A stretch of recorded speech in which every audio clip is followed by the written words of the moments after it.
Boa noite. Sejam todos bem-vindos. Vamos agora à execução do hino nacional do Brasil. Pedimos a todos que se levantem.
Vamos agora à execução do hino de Israel.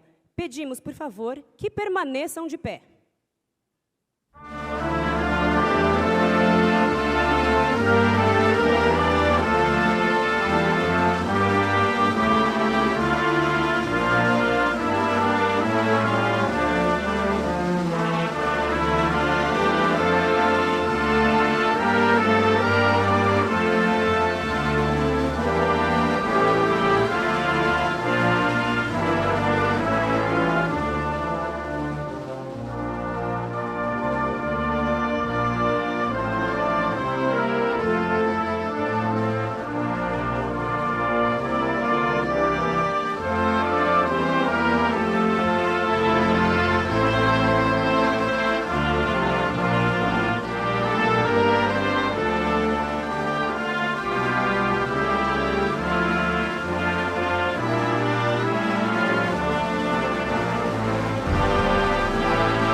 A Stand With Us Brasil, o Clube Hebraica de São Paulo, a Federação Israelita do Estado de São Paulo, a Fiesp, dão boas-vindas a cada um que está conosco nessa noite.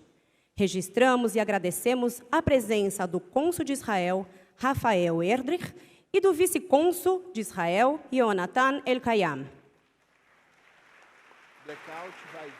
Eu chamo ao palco o presidente da Hebraica, Fernando Rosenthal.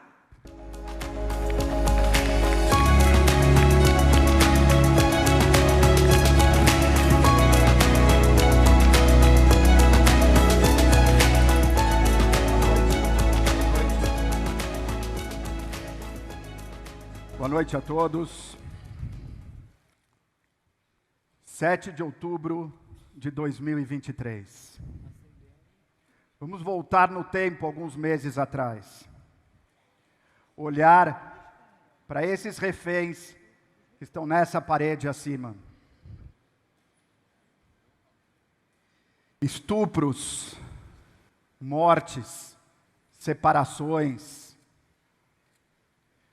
pessoas degoladas, toda a crueldade que um ser humano pode fazer. Hoje, muito tristes com isso, estamos aqui. Depois de tanto termos chorado, o tempo passa, mas a ferida fica. E além dessa violência, uma outra guerra se instaurou no mundo e no Brasil. O antissemitismo é uma guerra para a qual todos nós fomos convidados. Uma guerra onde primeiro os profissionais e voluntários da comunidade judaica têm se dedicado incansavelmente, muito obrigado. Esse meu assessor de palco é espetacular. E como reservas desse time nessa guerra, estão todos os judeus e não judeus do mundo e do Brasil principalmente. É inacreditável, mas em 2023, sim, nós estamos sofrendo simplesmente por sermos judeus. A Hebraica, como uma soldada, se juntou a todas as instituições da comunidade e fez a sua parte. Instruiu, educou, abriu espaços para palestras, fez um memorial maravilhoso no qual eram acendidas velas pelos mortos. Crianças aqui estiveram e se emocionaram também. A Hebraica advogou pelos reféns, suportou eventos de sócios, sofreu junto e chorou muito. Nós não lutamos com armas, e sim com o conhecimento e a informação. E para isso, nós temos pessoas como Cláudio Lotenberg, Daniel Bialski, nosso cônsul Rafi, Sérgio, Ricardo Bergenstad, mais de 40 advogados voluntários que tanto fazem para lutar contra esse antissemitismo. E temos todos vocês. Temos o André Last, talvez não, a maior voz da nossa comunidade nesse momento.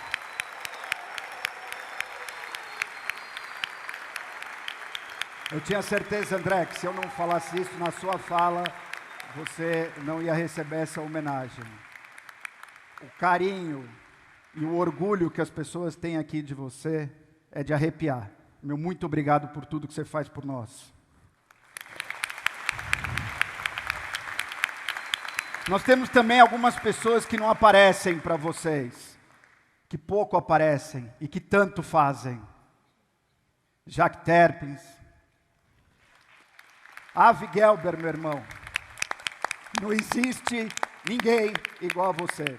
Não existe, não existe. O que você faz por nós, o que você faz pela nossa comunidade, sem querer aparecer e sem querer nada por isso, é impagável, Avi. Muito obrigado.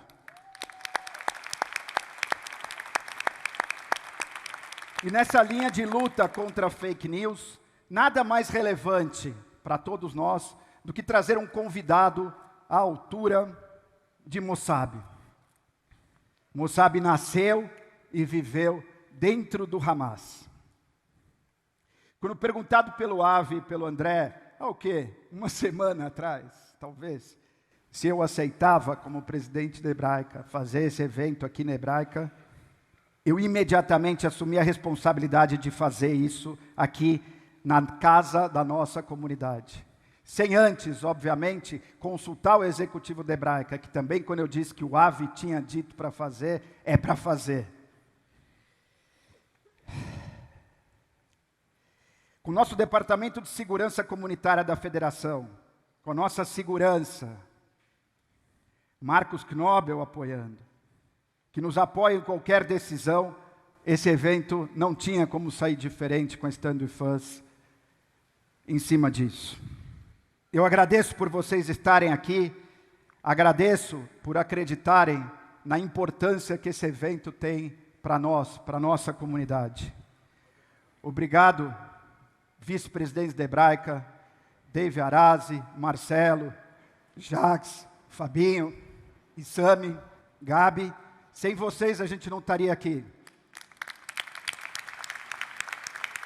Obrigado, enfim, todos os doadores que possibilitaram a realização desse evento de forma tão rápida. Am Israel Hai, Hazak Ve'ematz, juntos e valentes somos mais fortes. Obrigado.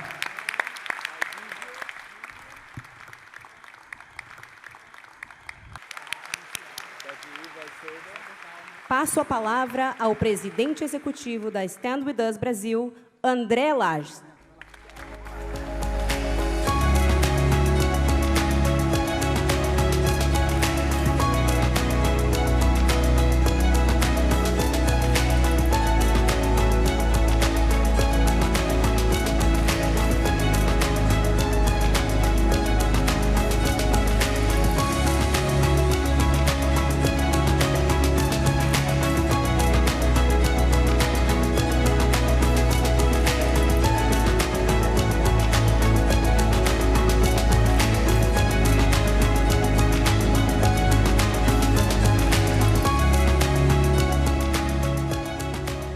Boa noite a todos e a todas vocês. Obrigado por estarem aqui. Obrigado por acreditarem nesse evento. Eu vou sair do script um minutinho só. Funcionários da Stand With Us, levantem-se. As palmas são deles também.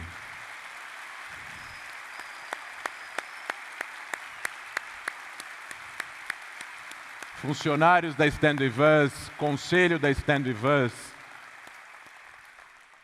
todos os líderes da comunidade judaica que ajudaram a criar esse sonho chamado Stand With Us Brasil, conselho acadêmico da Stand With Us, meus pais, meu irmão. Isso não seria possível sem a ajuda de centenas de doadores que fazem desse projeto, dessa instituição tão importante. Israel não é um lugar físico apenas. Israel é um ideal. Quando você chega ou vai embora do aeroporto de Ben Gurion, tem um vidro que separa aquelas duas rampas, e tem lá na parede, com aquelas pedras maravilhosas de Jerusalém, exposições fotográficas, e uma vez eu vi uma exposição fotográfica da vida e do legado de Yitzhak Rabin. E uma das partes tinha uma foto, um desenho, e estava lá escrito: sionismo é um ideal infinito. Esse ideal é algo que nós temos hoje, em 2023, como realidade. Porém, por 37 gerações, o povo judeu não foi maioria na terra de Israel. Nas últimas 3 gerações, nós somos maioria na terra de Israel. Nós temos um país para chamar de nosso. Se vocês pararem um minuto e pensarem que para vocês estarem vivos hoje, vocês precisavam ter tido 4.092 pessoas se conhecerem, avós, bisavós, tataravós e assim por diante, para que vocês possam estar aqui nos últimos 350 anos. Ou seja, nas últimas 12 gerações, imaginem só todos os antepassados de vocês, por quantas frustrações, perigos, fugas, violência, alegrias, encontros, desencontros, que eles passaram para que vocês estejam hoje aqui vivos. E que vocês possam estar vivos dentro de uma comunidade judaica forte, que tem instituições fortes, que tem filântropos engajados e dedicados a ajudar a continuidade da vida judaica na diáspora e da existência do Estado de Israel. A gente não pode take for granted, não pode ter isso como uma verdade absoluta já recebida. A gente precisa continuar trabalhando arduamente para que as próximas gerações, as próximas 40 gerações, continuem existindo na terra de Israel. E esse conceito de lar nacional, que é algo abstrato, foi duramente e covardemente atacado no dia 7 de outubro. Essa sensação de insegurança que muitos de nós sentimos, choros, frustrações, medo, ansiedade. Duvido aqui que alguns de vocês não podem dizer que deixou de dormir algumas noites, que acordou mais cedo que o alarme, que perdeu o apetite, que não conseguiu trabalhar. E que no fim das contas, esse ataque a Israel muda tudo para sempre. O povo judeu, do seu momento de maior divisão da história, de mais de 4 anos de eleições em cima de eleições em Israel, divisões políticas, protestos semanalmente. Do dia para a noite, o povo judeu chegou mundialmente no seu momento de maior união. Essa união é invencível. Essa é a arma secreta do povo judeu e de Israel.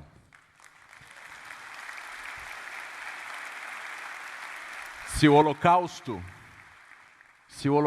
foi a pior coisa, e com certeza foi a pior coisa que aconteceu na história do povo judeu, a criação de Israel, como fato único, é a coisa mais importante e significativa que aconteceu na história do povo judeu nos últimos 2000 anos. Não há nenhum evento parecido tão importante quanto a criação de Israel para a história, a segurança e a continuidade do povo judeu na terra. Dito isso, eu queria contar por último uma breve história. Terceira semana da guerra, na sexta-feira, eu fui no meu analista. Sentei na cadeira dele, ele é um coach terapêutico comportamental. Sentei no sofá e falei: Marco, eu não tenho fome, eu não tenho frio e eu não sinto sono. A minha média de sono nas últimas 3 semanas, no final de outubro, era de 4 horas ou 3 horas e meia. Teve dias de 2 horas, teve dias de 5 horas. E eu realmente sinto que eu estou dentro de uma guerra vestindo um terno como se fosse uma farda. E ele me perguntou o seguinte, e essa pergunta, com a conclusão, eu trago para vocês aqui. Ele disse: André, o que é Israel? Eu falei: o Estado do povo judeu. E o Estado do povo judeu, ele respondeu, é feito pelo quê? Formado pelo quê? Por judeus. A ideia de criação de um Estado nacional, o lar nacional do povo judeu, é feito por judeus, claro, com 20% da população não judaica, que é integrante com todos os direitos civis respeitados dentro do país, mas a ideia de Israel é um Estado judeu. Ele falou: então, se Israel é um Estado do povo judeu, e você é judeu, você faz parte dessa história. Então você não está apenas lutando por uma causa, você está lutando por você.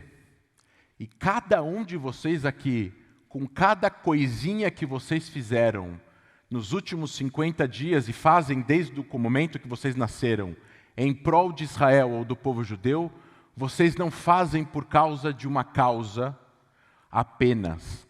Vocês fazem por causa de vocês. Vocês estão protegendo a vida de vocês, a família de vocês, os amigos de vocês, para que o povo judeu continue existindo ad eterno, em segurança e prosperidade. Sem mais delongas, eu agradeço a todos vocês demais por estarem aqui hoje.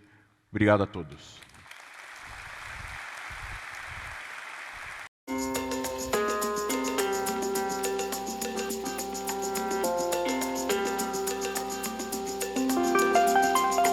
Israel is not the enemy of the Palestinian people. Israel is not the enemy of the Arab people.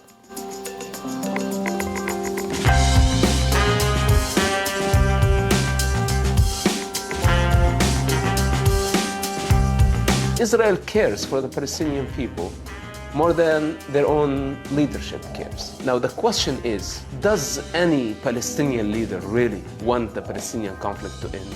If the conflict ends, they don't profit anymore. Palestinian leaderships want Palestinian people to die, and that's a reality. It has been like this for so many years. If Hamas is not defeated in Gaza, it will inspire many groups around the globe. Senhoras e senhores, Musab Hassam Youssef.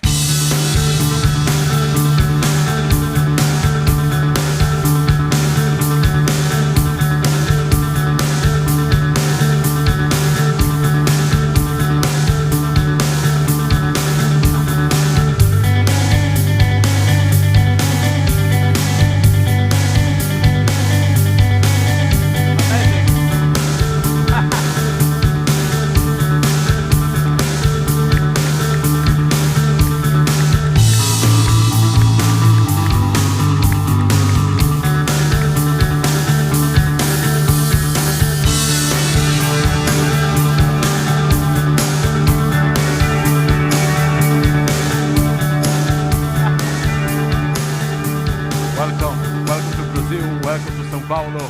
Thank you for having me. I'm going to tell them in Portuguese to turn on the phones. Escutem a tradução para quem precisa, não esqueçam de ligar. Antes de a gente começar, before we start, I'm going to ask you all to rise 1 minute of silence, 1 minute of silence in memory of the attack of 7th of October. Please.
Thank you. Podem se sentar, por favor. Mossab, the floor is yours. Okay, thank you very much.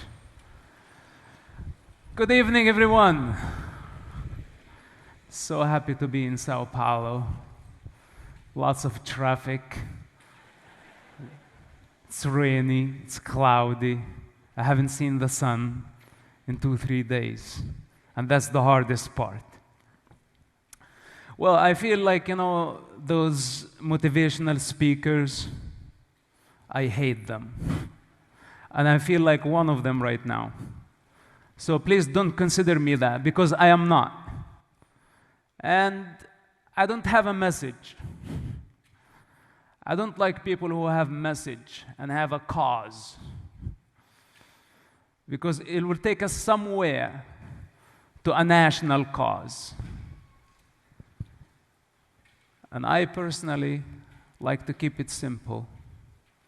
I maintained a very simple life over the past few years, but somehow there was no escape for me. They brought me back to the reality of mankind.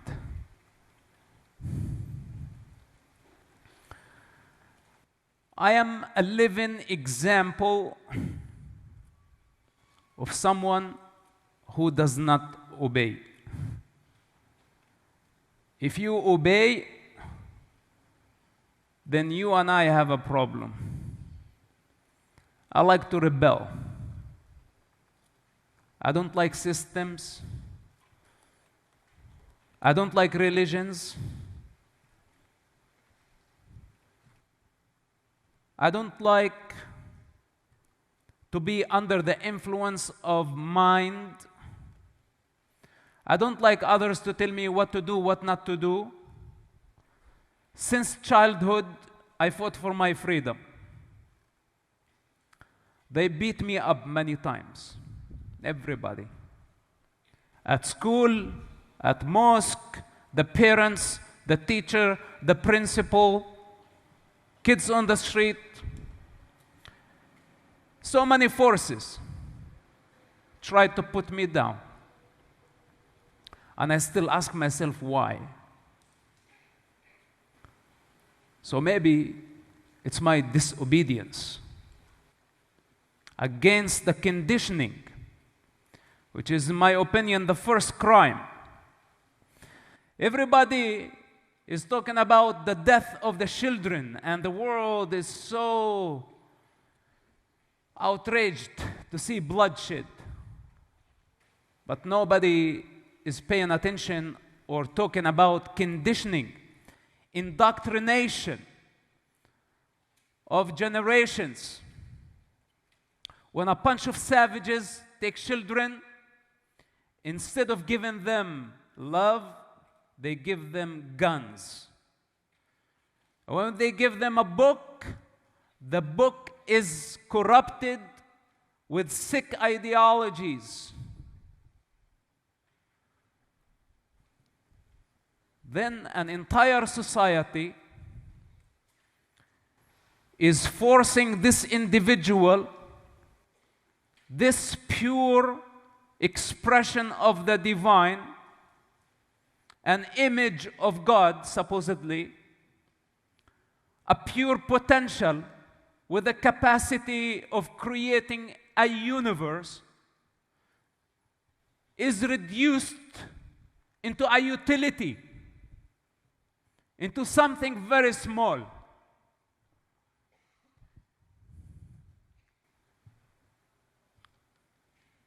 And those children are supposed to obey the system, to obey the establishment, to obey the police, to behave. The system is the necessary evil. The government is the necessary evil. I'm not against it because I prefer order, not chaos. But I will never compromise my freedom. This was my attitude towards life from day one. It's still my attitude today. It will continue by my attitude tomorrow. And I don't care if I die in the process. I was born to a Muslim family, very strict Muslim family, a Hamas family. I think many of us now understand what Hamas looks like. We did not have this and that, but I was in the household of a top Hamas leader. So open your imagination how it was like and what was the conditioning process. The mosque, the society, the people, don't bring shame on the family. Don't embarrass me among my friends. The parents wanted me to make them very proud. But what was the price that I had to pay? It was my freedom. Hence, I fought against it. And I am still fighting.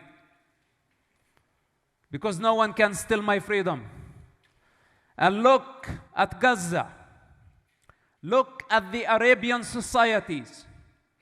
Look everywhere. What do you see but slaves and slavery? Everybody is afraid to fight. Because if they fight against the society, if they fight against the current, if they fight against the flow, they get destroyed. So everyone recommend against fighting. Everybody wants you to surrender. Surrender to the God, surrender to the ideology. But what's the result of this form of slavery? It's what we are witnessing today. When individuals stick their head in the sand and they don't have the power to fight for who they are, then it's either they become a terrorist or in a society hijacked by terrorists, by criminals, by savages, by corrupt politicians. And this is my experience. This type of society, the individual must rebel.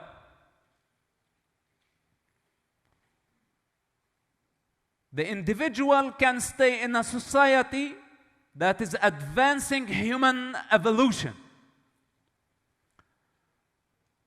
that is providing the healthy climate for the individual to grow, to integrate into a higher consciousness. This type of society has ups and downs, positives and negatives, whatever it is. You evaluate.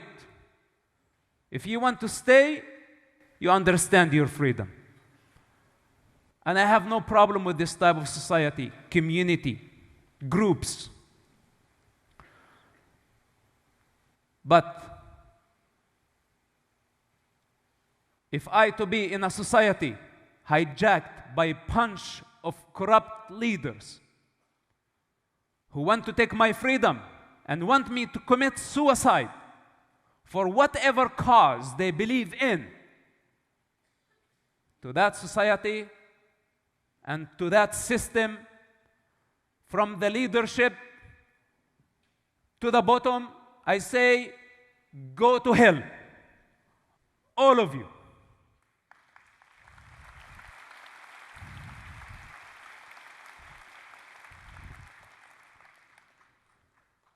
This is my journey and this is my story. I rebelled against Hamas many years ago. They tried to destroy me and they are still trying to destroy me. They think they can.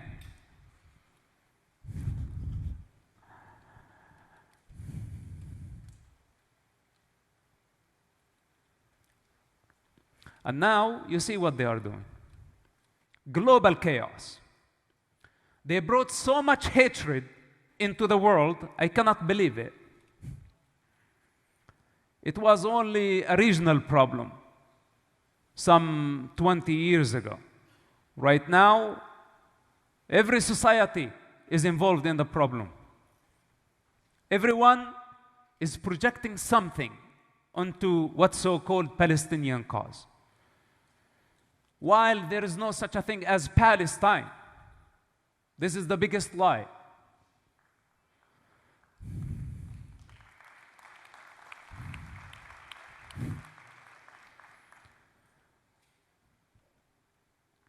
But people need a cause. They need a God. And if there is no such a thing,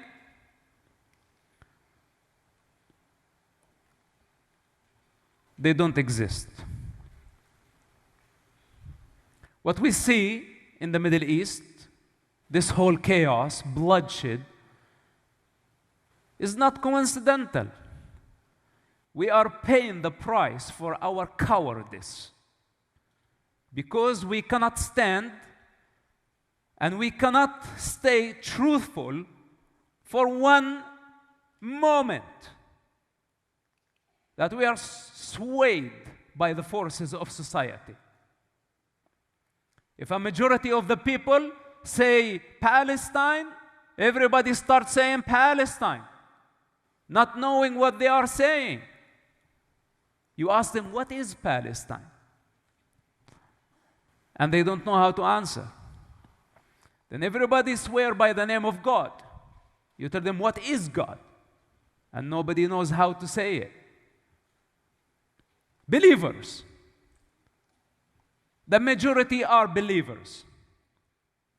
And this is what I'm dealing with right now. Not only the stupidity of the Middle East, but the stupidity of mankind. That the majority don't want to take responsibility for themselves, and a majority don't choose to stay in denial, not see things for what they are, bringing more chaos and more human suffering. So how do we deal with this problem? We deal with this problem only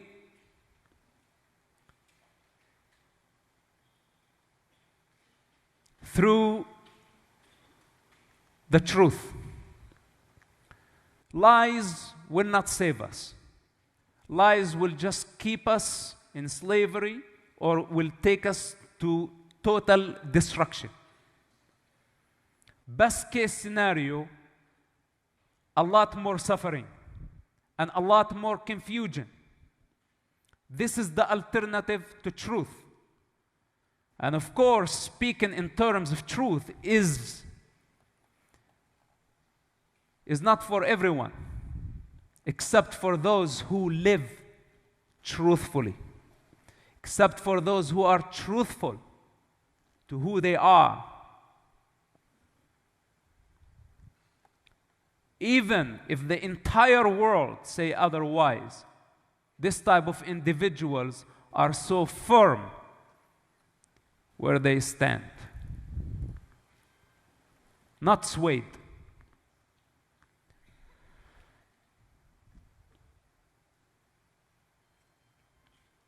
Hamas is bad news, and we have to eradicate them. You take it as simple as this, or you will have to experience what type of destruction these savages can bring to the world. The world is divided. We say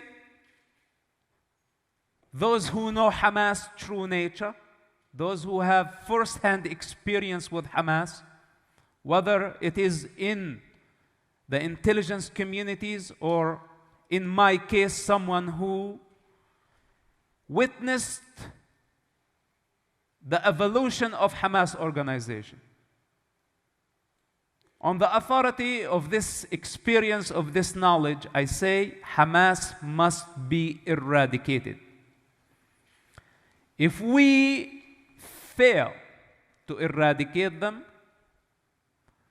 we are going to empower them, and there are going to be many other groups like Hamas everywhere in the world that anti-democracy, anti-dialogue, anti-coexistence, anti-humanity.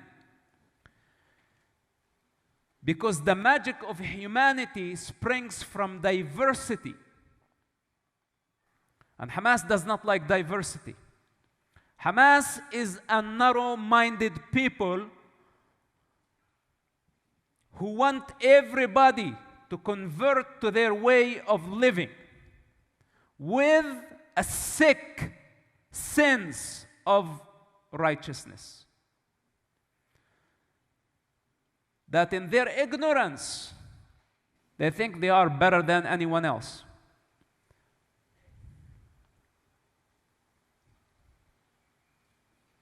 That's not acceptable. Everybody is a pure potential of the divine. Everyone is an image of the divine, of the source. And this potential is limitless. Hamas want to reduce this potential into a religious function, turning women into property. We saw them. Didn't you see them drag a teenager girl by the neck into the unknown? Hamas savages. That girl represents our freedom. Kidnapped, kept somewhere under the ground, in a dark place among monsters. And we are still debating whether if Hamas doing a good thing or a bad thing.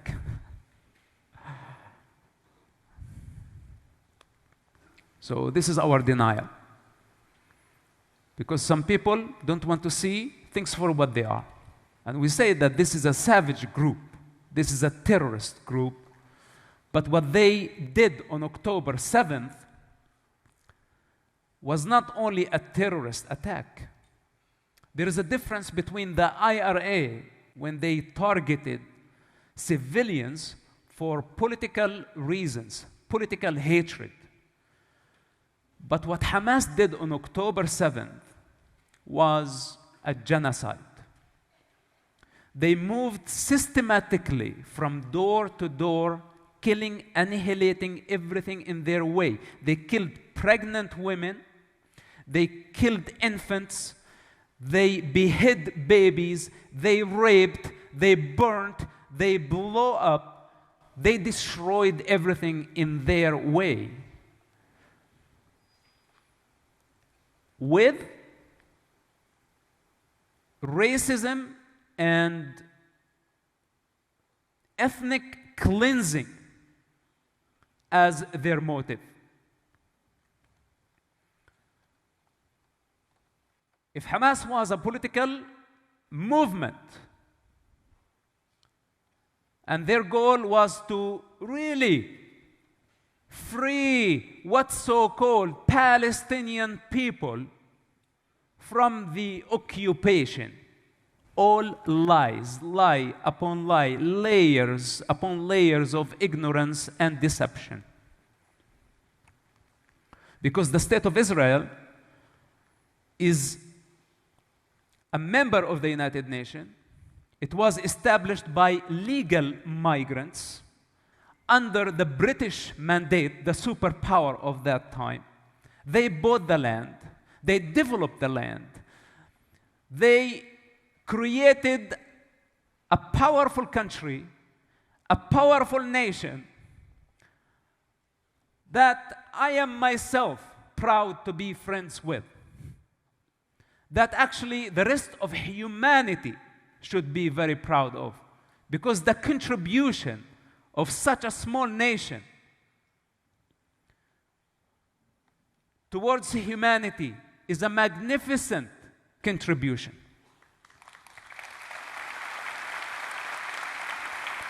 While on the other hand, a bunch of useless people sitting in darkness, they know the art of blaming the world, living in victimhood, being the victim all the time, and having a great cause with leaderships seeking statehood. And everybody is advancing their pursuit, saying, yes, a two-state solution is the solution. And I simply say to this type of clowns, and that includes prime ministers, just like recently, the Spanish and the Belgian prime ministers, two idiots,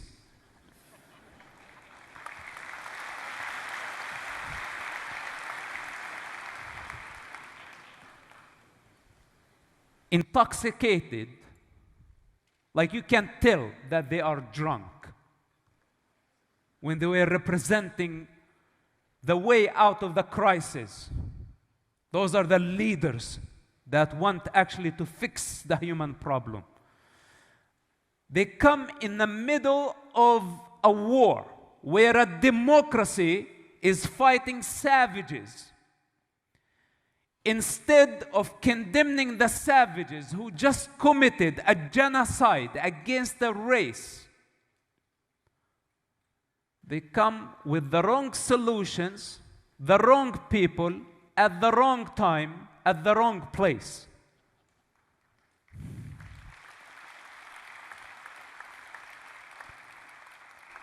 And we wonder why the conflict is continuing forever. This type of losers, they disgust me anyway. They disgust me.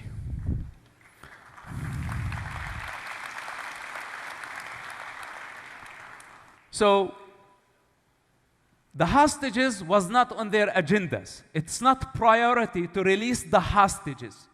It was not a priority to condemn Hamas as a savage group who committed genocide.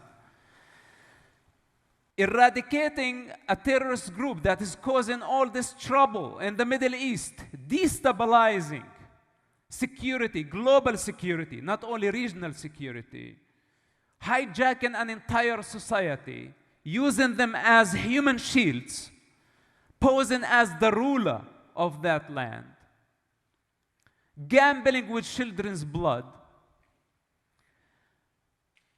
To those idiots, they don't think eradicating such a group is priority number one before we even talk about the peace process. Because if there is any force in the Middle East that sabotaged the peace process, that's Hamas.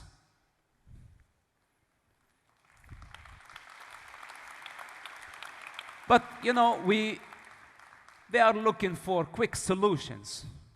Just sweeping the dirt under the rug, or taking a pill and going to sleep hoping that the problem will be over tomorrow. But then they realize that they need another pill and another pill. And the problem never goes away. So, this is what I meant by staying truthful. This is what I meant by saying taking responsibility. Dealing with a group like Hamas is not an easy thing. And I wish that we actually left Israel to deal with the problem, instead of giving Israel as a democratic model, giving them the necessary support in this ugly war against 21st century savages. What do? We go and we inflict emotional pain on Israel and the Jewish people as they mourn a modern day Holocaust. So pathetic. And of course, when someone like me step forward and talk about it, there is a crowd out there that question my authority.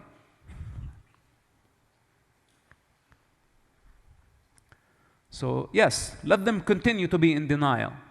But tomorrow, when chaos takes over, and none of them will be able even to travel anywhere without being afraid to be slaughtered on the hands of a savage or a savage group, they will remember that there was order at some point. But are we going to allow it to get to that point? This whole pro-Palestine crowd, anti-Israel, anti-Semitism, or anti-Semitic. This is what they deserve. They deserve to be imprisoned in a room with the savages so they can see the savages for what they are.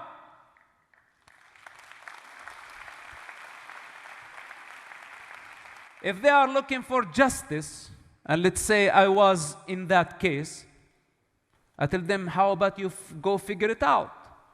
Even I tell them, why don't you go to Gaza and live with Hamas in Gaza? Let Hamas be the ruler.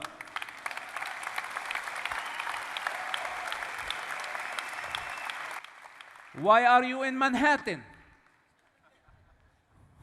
If you love Hamas that much and you love Palestine that much, go there.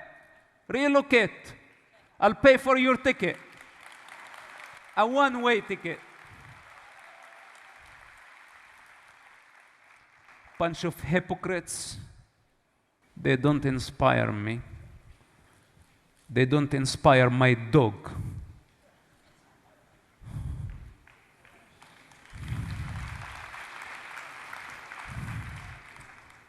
So, this is what I meant when I said being truthful and not being afraid of the opinion of a majority. I know we are hurt. I know that. And I know this is a tough time for the Jewish people and for the free people, not only the Jewish people. You are not alone in this situation. We are together in this, and our faith is connected. This is an existential war.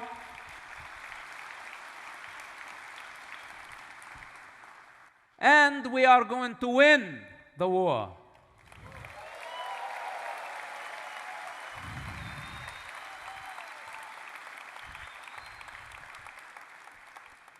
Hamas will be defeated,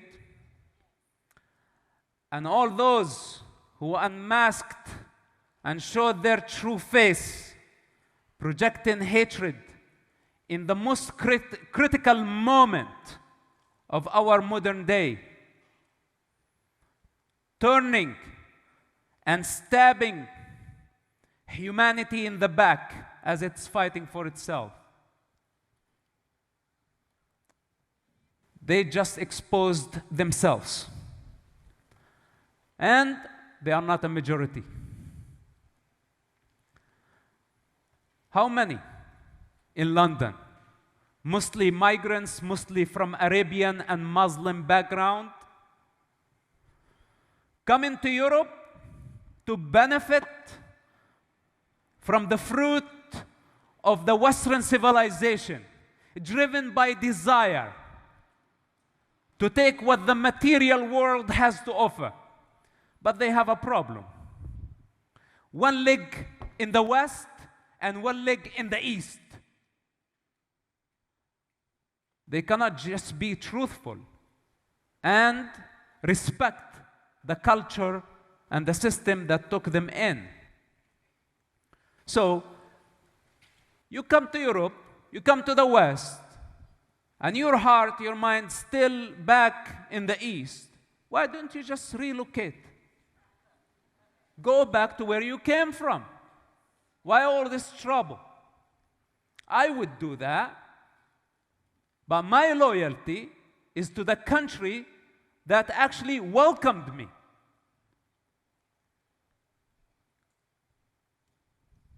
When I migrated to the United States of America, I made an oath to be loyal to the American Constitution, which I like.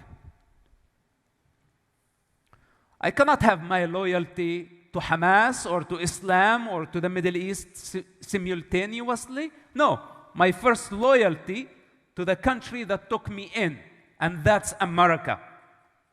End of the story. So for all those,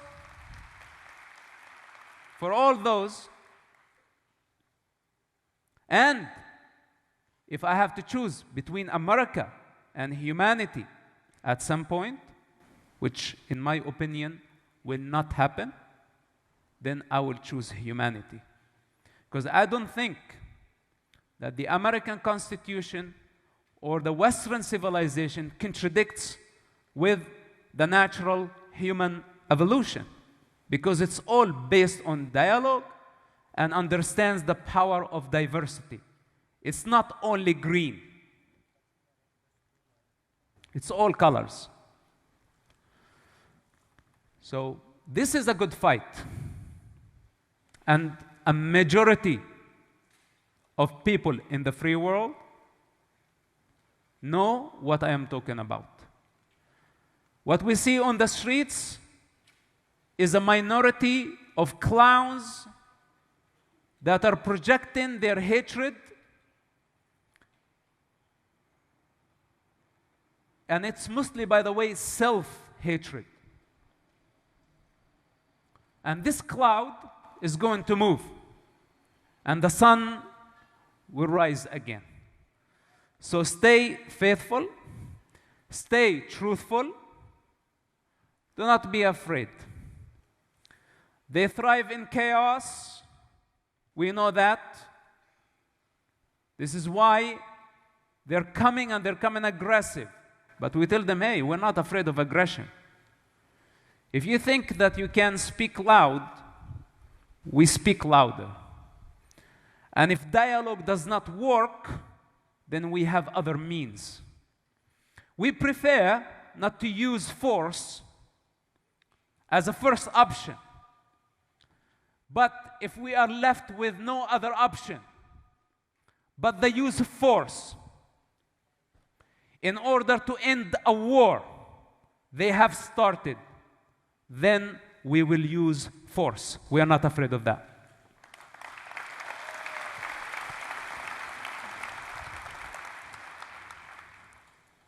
Thank you for listening. Thank you for support. Thank you for being light in these dark times. As I said, we are one in this. And I want you to understand that the embodiment of evil, and I came many times face to face with very evil forces. And what I know for sure, that evil cannot win, and the truth shall prevail. Thank you very much. Stay strong. I love you. God bless you. God bless Brazil. God bless America. God bless humanity.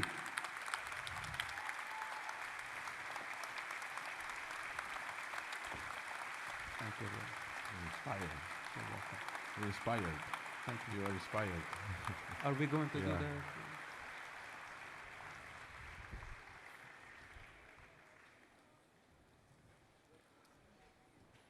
So your mic is a little bit lower of battery. You want to change that, or you want to have this? Sure, I'll have that. If it fails, you can take it. Sure. Wait. Wow, that was expiring. Was it? It was. They clap like 20 times. Okay.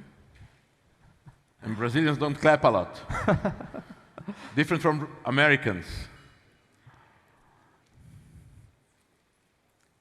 People are very interested about the background because many people didn't really knew you. Many young people here that were very young when you publish your book. Are you saying that I'm very old? They are very young. There's the Z generation. Right. Right?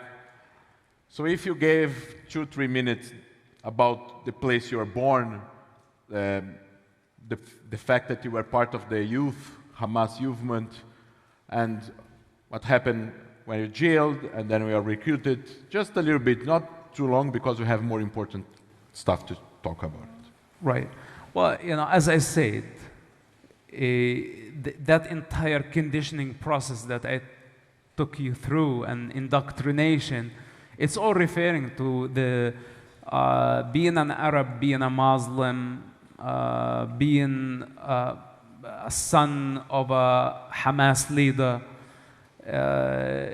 youth movement, mosque, at some point jail, first intifada, I mean, name it. Many forces in that society that play the role, forcing me in one direction of life, and I choose to go completely in a different direction. My father, didn't I mention this? He's one of the founders of Hamas movements, co-founders. He's the top leader in the West Bank. I myself witnessed the birth of Hamas movement.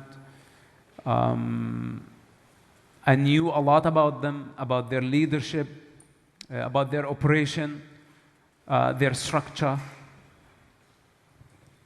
I spent lots of time in prison with Hamas, about 27 months. Israeli prison. In Israeli prison, but thousands of Hamas members were in that prison.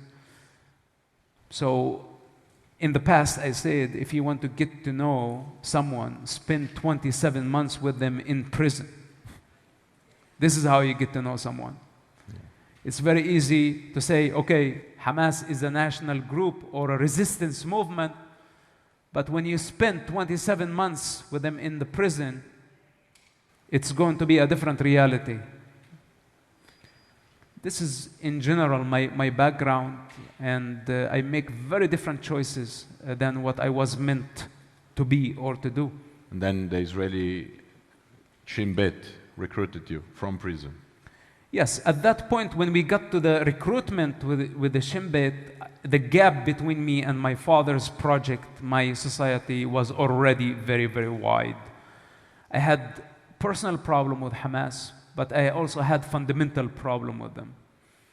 That I did not like the way they were thinking. I did not like the way thought the rest of humanity going to hell, and the only people going to heaven, Hamas people. Yeah. This is the death cult. And of course, there are other cults in the world think of the same way, but Hamas is one of the most violent movements out there. And they think they have the authority to be the sword of God on earth, to dominate earth, create an Islamic global state. We're talking about Nazis and Nazism. This is Hamas mentality. So I knew that Hamas was heading towards a dead end eventually. I didn't know how long it would take. But I think I have lived to witness this end, because it's coming very close, where Hamas, Arabs, Muslims, what so-called Palestinians are going to realize that the use of violence is a dead end. They are going nowhere. This is not how it works. It's not about violence. Life is not about violence. It's about tolerance.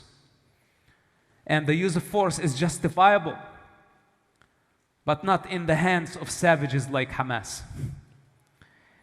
The use of force is justified in the hands of a righteous judge, a righteous, selfless warrior that is not seeking territory and is not seeking to dominate.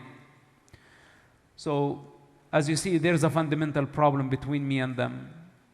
And this is what was in common between me and the Israeli Shin Bet, the Israeli intelligence. And we fought together against Hamas structure. I'm still fighting against them. Yeah. Do you think that maybe the fact that Israel is a democracy and the use of power is controlled by many rules and regulations, as all democracies need to comply, and comply to the world and comply to the United Nations and the rule of law? I have a theory that maybe you can think with me. If there is a group in the other side that they don't care about anything, they don't care about rules and regulations, and they have the capacity of being cruel 100% of the time. But if you have in the other side a country that has no capacity of use power, even sometimes to be cruel in order to eradicate a 100% cruel group, how we win the war.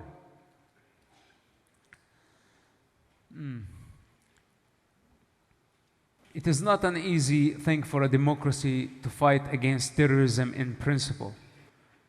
But in Hamas case, it's not only a terrorist group, as I said earlier.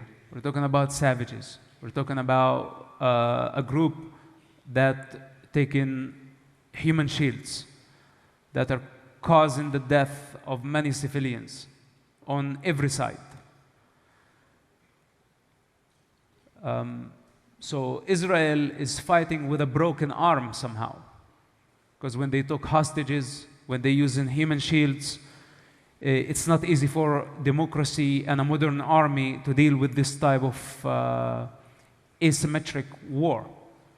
Hence, requires unity of other democratic models on the grounds of what's the alternative to dialogue and democracy. Because democracy, dialogue, tolerance, these are the qualities of the democratic model, let's say. This is the vision of the Greek philosophers. It represents order. It's not perfect, but there is order to a certain degree. Savages, Hamas, terrorists, intolerant groups, they represent chaos. And in order to bring things back to equilibrium, to balance, we will have to eradicate those who are going against evolution. It's not only going against, let's say, Israel as a political regime. It's going against human evolution in general. Because if we allow everybody to just do whatever they want, then it would be a total destruction of mankind. So what we need unity. We need to identify the enemy, then eradicate that enemy as one force. But up to this point, what I say, there is no unity, there is division. Everybody has opinion about something they don't understand. Many people projecting their hatred, and a majority of people, even though they don't like, but they stay in silence. So we're talking about division, not unity. But thank God for the United States of America that's staying with Israel in this fight. And I am positive that we are going to win against evil forces. So we start of the end, your opinion. We had today the second release of hostages after a delay. We're going to have another 2 releases, and then maybe they're going to start fighting again. Maybe they're going to delay the fighting by releasing more. What is the solution, in your opinion, to the current local technical situation? What is the solution, in your opinion? What is going to happen, in your opinion? It's a very complicated situation, hostage situation, where there are infants taken by savages. And in order to bring them, we'll have to deal with human shield situation as well. People who don't, or say savages who don't value human life. So they have nothing to lose. They're suicidal. They want many people to die so they can reach their ultimate goal.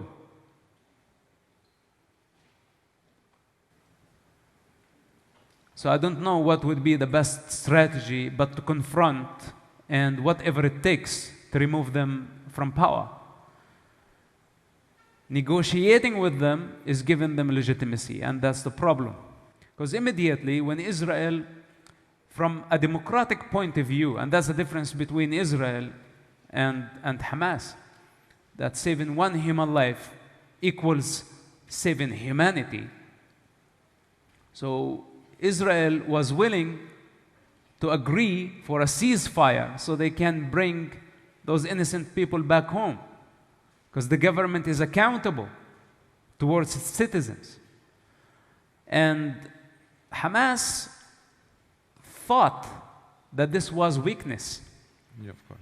Instead of seeing this as strength, that Israel is trying to save human life, bring those infants, those babies, those elders, innocent civilians back to their families, they thought that Israel was weak. And this is how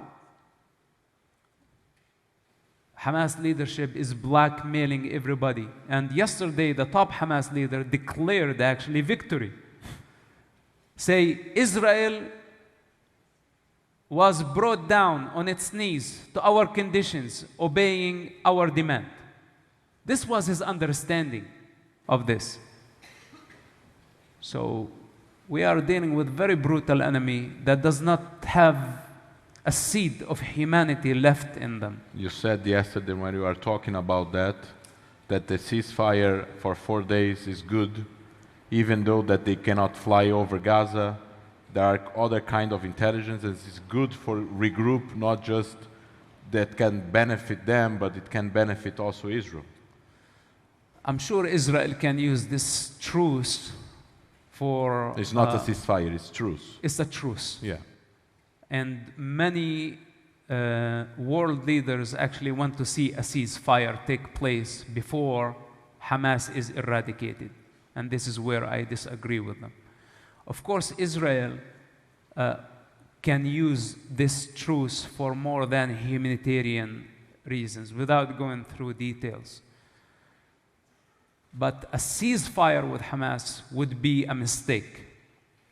For example, the Spanish Prime Minister, when he went to the Rafah border and proposed a Palestinian state as a solution out of the crisis, I said, a state before eradicating a savage group, meaning who is going to rule this state? A savage group? So we give them state, we give them territory, we give them more power, legitimacy, Weaponry. arm them, and what's going to be tomorrow? You know, he's confused of what comes first. What comes first is eradicating the savages. Then we can discuss a possible, if it will still be possible, after such an ugly war, a Palestinian entity of a kind. I cannot even say a state after October 7th, because everything changed. Yeah, and you were talking about the other day about the before state they have to build a nation, which is very different from building a state on the political level of institutions, but they have to build a nation. Look, every Palestinian leader talk about a state. Why? Because with state come power, prestige, money, status. And this is what's attracting them. When they say state, they don't think serving the people. What they have in mind, to be served. And that's the big difference between true leadership, a selfless leadership that is concerned of building a nation that starts from scratch. Instead of indoctrinating children, you build the individual, you give them the freedom, you give them the climate to grow, to integrate. So it takes a lot more effort to build a nation. The leader, actual leaders must die so the nation can rise. But a selfish leader, like the Hamas leaders and the Palestinian Authority leaders, want the nation to die so they can rise. Yeah. That's the difference. So, first of all, for all those hypocrites calling Palestinian state, I say, what about Palestinian nation? Show me a Palestinian nation, then I can discuss the possibility of a Palestinian state.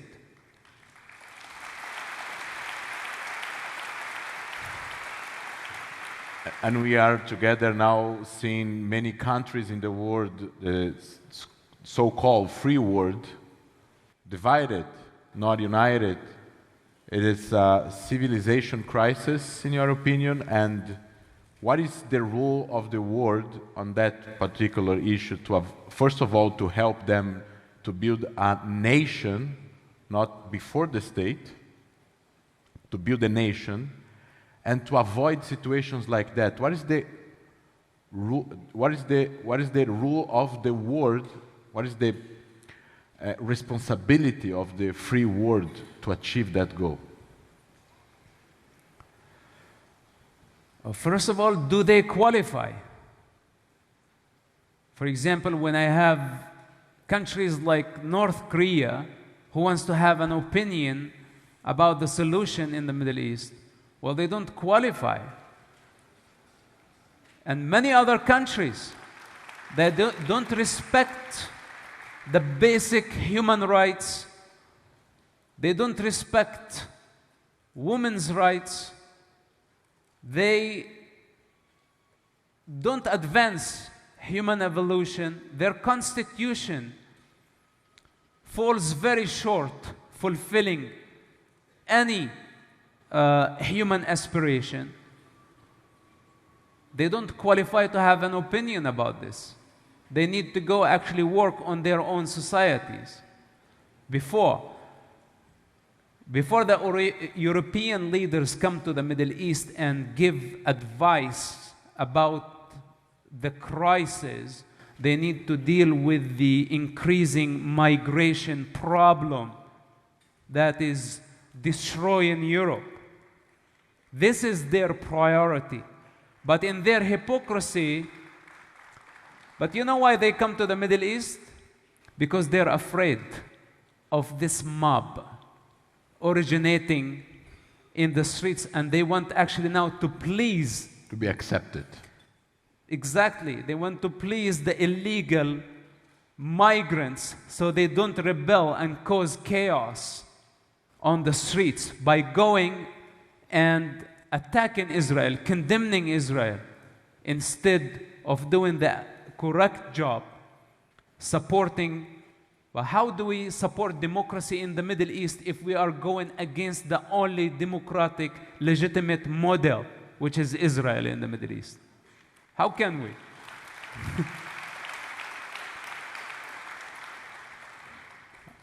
Do you think that, I was thinking the other day that, what was the end game of Hamas on all that? I mean, they are playing deception. They committed the largest terrorist attack against Israel, killing 1,200 people, hijacking hundreds of people, taking hostages. They didn't expect it, that the end game would be a total war, a war of destruction, that the military, they know they cannot win. They're expecting that Hezbollah would join them, that Iran would join them, that the United States would not join Israel. Well, they expected that they could win the war. They were prepared for a short-term war because they knew the use of human shields and the death of many children, and of course Hamas statistics are not accurate. They are lying about the numbers who actually died in Gaza war, bringing pictures from Syria and other locations, and many of those videos, photos online are actually fake. They're not even real. To incite against Israel and create global pressure using this human atrocity to force the globe to beg for a ceasefire. And this is Hamas' game for about 4 wars by now, where they launch a deadly attack, they hide behind women and children, then the world come begging for a ceasefire. They get the ceasefire, then they go on again in this vicious cycle, rebuilding their military capacity and starting over the same cycle. the same game. What's different this time, that Israel is determined, and I mean what I say. Israel is determined to annihilate Hamas completely, eradicate them, remove them from power, whether they are in Gaza, in Qatar, in Beirut, Syria, Malaysia, Indonesia, wherever they are going to be eradicated. This is a final stand, not only for Israel, and also for the United States of America, that we have to work towards this goal. As long as Hamas stay in power, there is going to be another Gaza war, and we cannot allow this to happen. If we to finish them, we have to finish them this war now, today. Not postpone the responsibility and the confrontation until tomorrow. It has to be dealt with now and today. Which leads me to the next question. Hamas is an ideology, it's a movement. It's not a national movement, as you said before. It's a religious movement. Do you think there is any temptation of Palestinians to join Hamas, the movement, and destroying them and taking them from power is not necessarily means that we can take all the AK-47 that have in Gaza. And so after Hamas is dropped from power, how the Palestinian society can, and I'm going to use an invented word, this Hamasnification of Gaza? Listen, practically Hamas is removed from power, practically. Because they are at defense now, they are underground, their institutions being destroyed, many of their tunnels, infrastructure in the north is destroyed. The lifeline is being cut. They are not in office, they are not a ruling party anymore, they are not governing Gaza.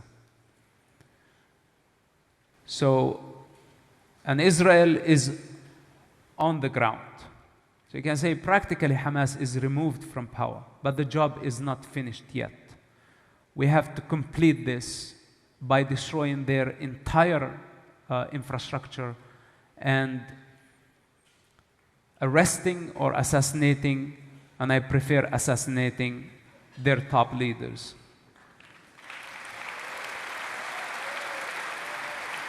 You see, I'm not a peacemaker. I'm not a peacemaker. If it's war, then it's war. And I'm not worried about the opinion of the majority. Not a peacemaker, you're a peace builder. Listen, when the Japanese attacked Pearl Harbor, 400 suicide bombers using airplanes, one-way ticket, and they destroyed Pearl Harbor. This is when the United States realized that they needed a mass destruction weapon in order to stop this type of savage attack. Because when it reached the point that you just go suicidal, the United States said, okay, we develop the nuclear bomb. And it took 4 years for the United States to develop it. The moment it was ready, the United States did not hesitate to drop it on Hiroshima and Nagasaki, wiping out an entire or 2 cities off the map. But you know what? World War II stopped. So sometimes, when you cannot reason with terrorists, when you cannot reason with savages, and all dialogue, all peaceful means hit a dead end, someone has to drop a dirty bomb somewhere in order to stop the total destruction and annihilation of mankind. In my opinion, this person who's dropping the bomb in that case is the peacemaker, is not the peace advocate, the coward sitting behind a keyboard telling the world how to make peace. It's the warrior carrying the gun confronting evil forces and embodiment of evil. Those are the true peacemakers.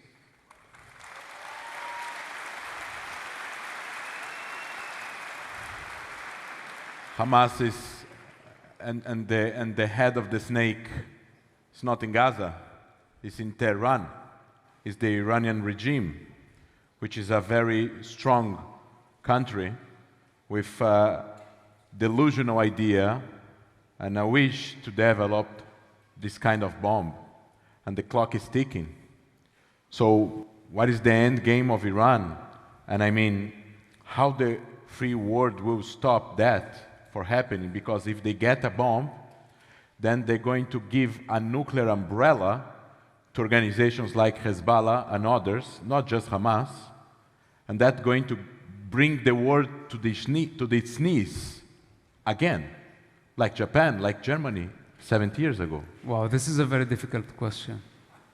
And you know, I've been trying to concentrate, but there is like smell of like deep frying falafel or something all over the place. Do you smell that? And I'm being distracted the entire time. It's like my brain is thinking like of a falafel wrap right now with lots like tahina on it. Iran is a big problem. From falafel to Iran. They don't eat falafel in Iran, I think, by the way. It's the same shit. You know, Iran is not acting on its own. It's not acting on its own. Iran is part of the Russian League. Russia, China, North Korea. It's all of them have the intention of changing world order. It's not a secret. They declare it. Actually, as Israel started the war against, was defending itself against Hamas attack in Gaza, the beginning of the war, Putin, Xi, other world leaders in China declared their intention of changing the world order. Putin started this process in Europe, in Ukraine. He moved to Africa, Nigeria. Then he moved to the Middle East. And his goal is to change the world order. Iran is part of that. And I think we need to be very careful how we are dealing with this problem. I think first we have to deal with the Gaza front, to concentrate, eradicate Hamas, end this war there. But long-term war, the United States has to finally realize that negotiating with Tehran, negotiating with such a radical terrorist regime that is funding many terrorist groups is also a dead end. All it takes to destroy the Iranian nuclear program, and it's within the American capacity, without civilian casualties and without the United States going invading Iran. The United States has the power. And the United States also can send a very clear message to those who are messing with the global security, like Putin, that no one can mess with the global security and the future of humanity the way that a criminal savage like Putin is doing. Is this too much to say?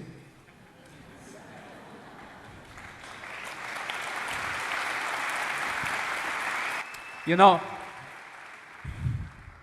I found it interesting, and it was not, I don't think it was coincidental that Putin's birthday falls on October 7th.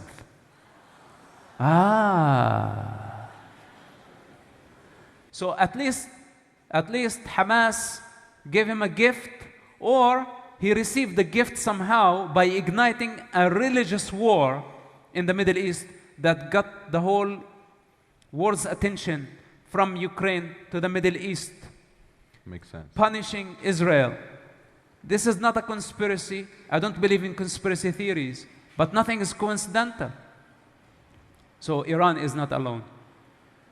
And I think the United States of America really need to show those criminals who's got the power.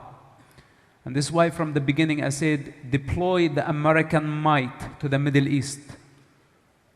Show them power, that we are not going to accept even people protesting in the street. And I said many times, even if a majority agree with Hamas, with terrorists, with Putin, with Iran, with China, even if a majority agree, their opinion don't matter. Bringing to Brazil. The president of Brazil compared Hamas to Israel. He said that if Hamas is terrorist or did a terrorist attack, what Israel is doing is terrorism. Your message to leaders of countries that commit this kind of mistake? Are you trying to get me in trouble? Not at all. I'm going to stay here, you're going to leave. Well, but I have to go through their checkpoint at the airport. We just took care about that. Don't But worry. you know what? Okay, it's not going to be the first time I go into prison. But you are in a democracy. You can say whatever you want. Okay, as long as you The guarantee, First Amendment in Brazil. as long as you guarantee my freedom, that I won't be punished for my political incorrectness. Please do it. Listen, I think the president of Brazil is mistaken, and I don't have a problem with with the mob on the street who don't know things, reality on the ground. But when you are a president, you have responsibility. You have intelligence service. You have a government, and with all its institutions, you have advisors. You should be well informed on the problem before you make a statement as an official representing a nation of 200 million.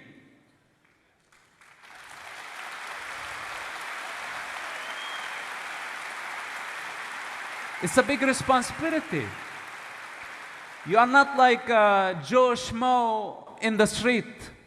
Nobody cares about Joe Schmo being angry, maybe being constipated, and projecting his stressful state on the Palestinian cause. You're the president of a great nation. You cannot compare a savage group that just committed a genocide to a democratic state that is defending itself.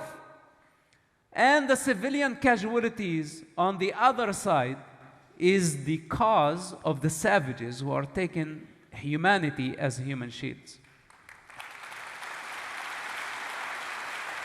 I mean, no offense. No offense. We're going to take one question from the audience that is written here. If you could say anything to people that is in the street shouting in favor of Hamas and for free Palestine, would you say to try to show that Israel is not that evil? Well, I think if they are in denial, they will continue to be in denial. It doesn't matter how much you're going to show them. But I told you, there is a better way. You know, like for example, if you take one of those people who are in denial to just witness and smell a suicide bombing scene and just bring their face into the terror attack right there, let them live it for a moment, then they will be traumatized for the rest of their lives, and they would stay home dependent on drugs. They would never leave their house. Otherwise, you cannot rationalize, because if they are motivated by hatred, they are motivated by hatred. But those who actually have maybe good intention, let's assume that some of this crowd has good intention. And they think that Israel is the occupier and the Palestinian people are the Oppressed. underdog oppressed. And this is what they are acting upon that. Yeah. To this I say, this is not the reality. The reality that Palestinians are living a self-inflicted pain that is caused by their leadership, by their inability to stand for truth.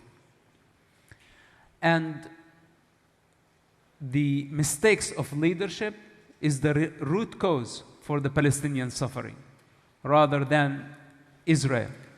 Because 99% of the wars that happened between Arabs and Israel, the Arabs initiated that war. And Israel was, most of the time, at defense, not at offense. So to this type of crowd, say, educate yourself about the subject. Study a little bit more before you come to a conclusion and make a judgment and condemn actually the victim in this case. Yeah, but we are talking about that, about the denial, that people that are in the street or people that we are debating in Brazil, you show them the pictures, you show them the videos, you show them the reality, you show them the maps, and they still continue to be on denial. They reject reality until, and you told me that, until they are the victims, until that Hamas takes them. Then they will believe. Yes, but it's not only Hamas, until chaos happens. Because if Hamas win in Gaza, what will happen? They will inspire many other radical groups around the world. And in fact, Russia, other superpowers, if they want to sabotage the West, they would actually start groups like this, fund groups like this, and encourage them to turn against democracies, knowing that a small group of savages can force democracies to bend and negotiate and meet the demand of savage groups. It will not, let's say, because for them it's a long shot. They think, oh, Hamas, the Middle East, we can just project our hatred on a different region. But what they don't understand, that it could be a group from Brazil that would get inspired by Hamas. We saw the cartel in Mexico dressed up like Hamas and behaving like Hamas. So it does not have to be the same ideology, an Islamic ideology. It could be a violent ideology that wants to just dominate humanity by the means of the sword, by the means of the gun. So if Hamas win there, some group here will say, oh, how about we sabotage the whole freaking system? Bring the bankers, the establishment, everything upside down.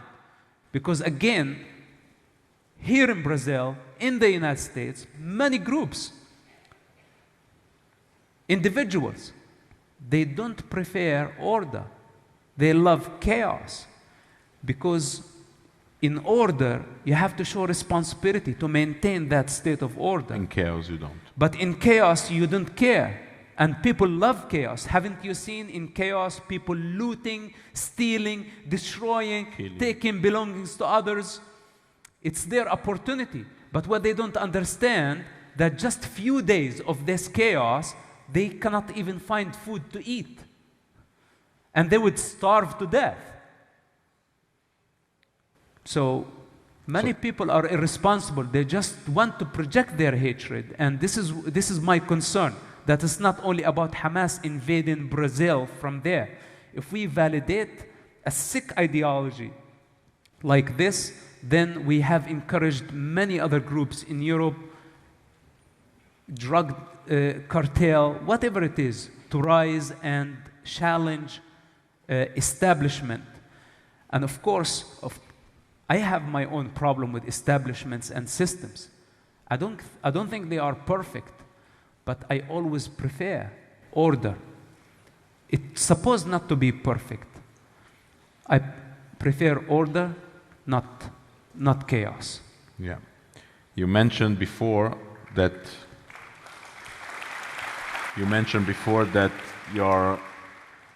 you think that the whole leadership of Hamas needs to be assassinated, from Gaza to Qatar to Lebanon to elsewhere where they are.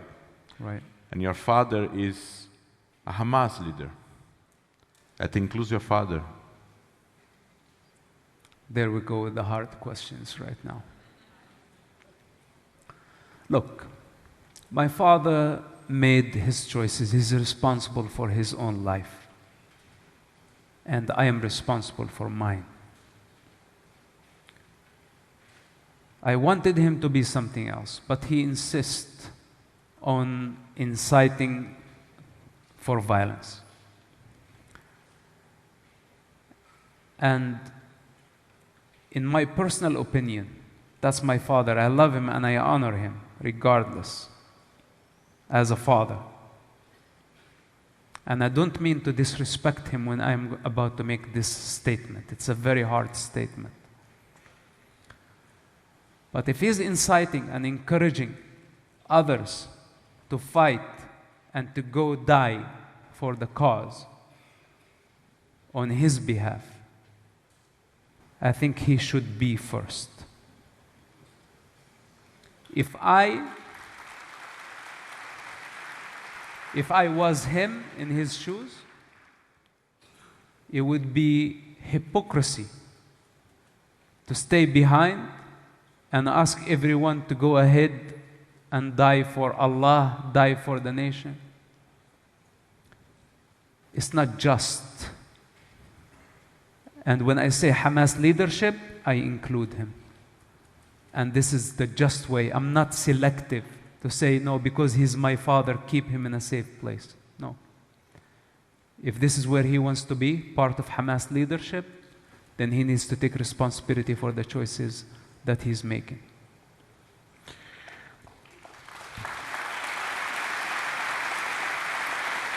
It needs a lot of courage to say something like that and to internalize something like that. It's part of being truthful. It's part of being truthful. For me, I don't choose to lead the country. I'm not a leader. I'm not a politician. I'm not a religious leader. I don't have a message. I don't have a purpose. I'm not trying to change anybody. I'm in control only of me.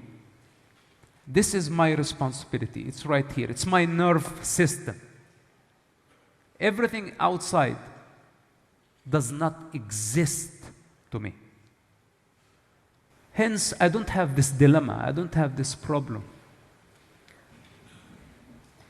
So whether if it's hard or easy, it is what it is. You take responsibility, you send many people to die. It's a very big responsibility. At the same time, as you said, it's your father and you respect him.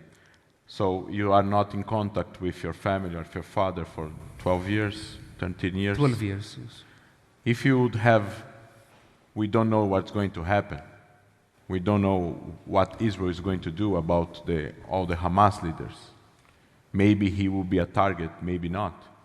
But as you don't speak with him, but if you could have a last opportunity to talk to him, to say something, what do you say to your father now?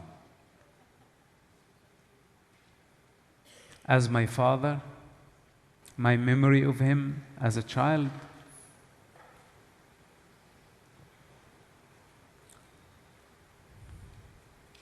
I know how much pain I caused him. And probably even the mountains cannot bear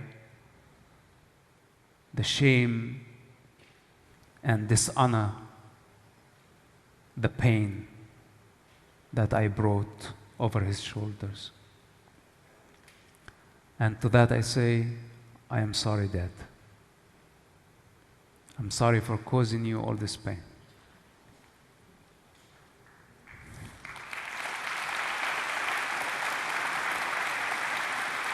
Musab, you are an inspired human being, and even though you have a responsibility just to your own nerve system, the word the entire world listen what you have to say. Thank you very much. Thank you very much. Thank you. God bless you. Thank you. Thank you. Are we going? Thank you. Thank you. Thank you. Thank you.